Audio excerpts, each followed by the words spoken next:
Hi, we're going to continue working on combining like terms and simplifying expressions, mainly to get you to identify equivalent expressions so that way you can manipulate them when it comes time to solving for different variables.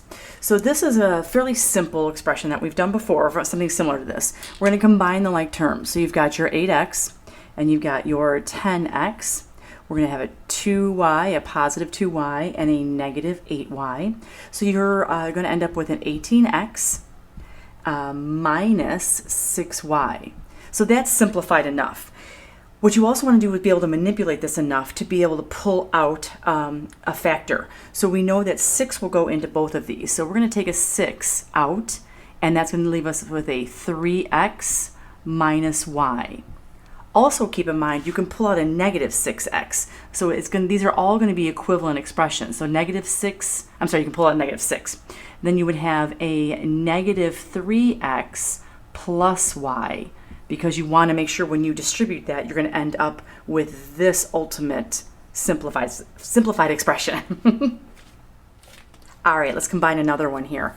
There's some grouping symbols here, some parentheses. Nothing to group here or to do here other than just to recopy this. 6x plus 9y. And then we're going to go ahead and distribute this negative sign. So negative 12x.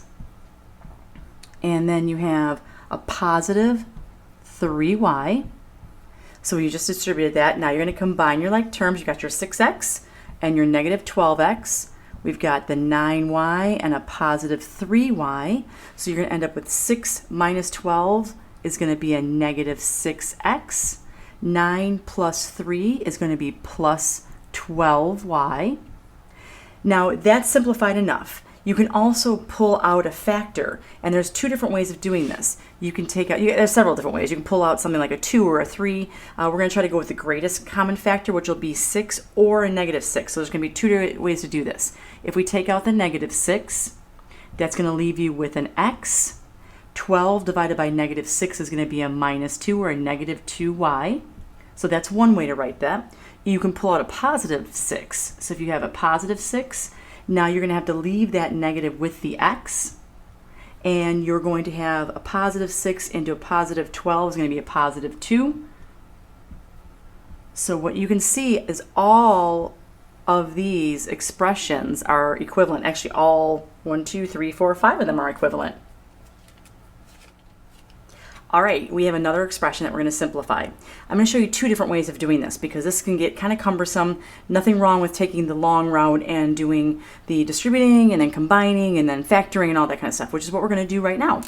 So you're going to distribute your 6 to the m plus 4, so it's going to be 6m plus 24. And to save space here and to make it a little bit easier to combine, I'm going to show you another way of writing this once you get this distributed. So now you've got a negative 7m. I'm going to write it underneath it. We're going to go vertical. Minus negative 7 times 4 is going to be a minus 28. Then you're going to add or distribute that 12. It's going to be 12m. And 12 times 4 is 48. So it'll be plus 48. So now this would be a term, if I put this all horizontally, it would be 6m plus 24 minus 7m minus 28 plus 12m plus 48. But we're going to go combine these. So we're going to do this as if we're adding a couple tiers of numbers. So you're going to take this, and 24 and a minus 28 is going to give you a negative 4. So then you're going to end up with a 44 here. You're going to have 6 minus 7m is a negative m. Negative m and a positive 12m is going to give you 11m. And you're left with 11m plus 44. You can take this and factor out an 11. 11 times the quantity m plus 4 is going to be the same. So you took all of this, whittled it down to this. All of these are similar expressions. That's similar to this, to this, to this, okay? All right, here's going to be another way of solving this. One thing you want to take a look at with this expression is that all of the terms in parentheses are the same. M plus 4, M plus 4, M plus 4. This would be very similar to like if you were doing data on something. So M plus 4 is going to be, you've got 6 groups of whatever M plus 4 stands for. You've got -7 groups of whatever m plus 4 stands for. So what you can do here is, because this is multiplying and these are all the same, you're going to have this many groups of this. You've got 6 groups of it, you've got -7 groups of this, and you've got 12 groups of this.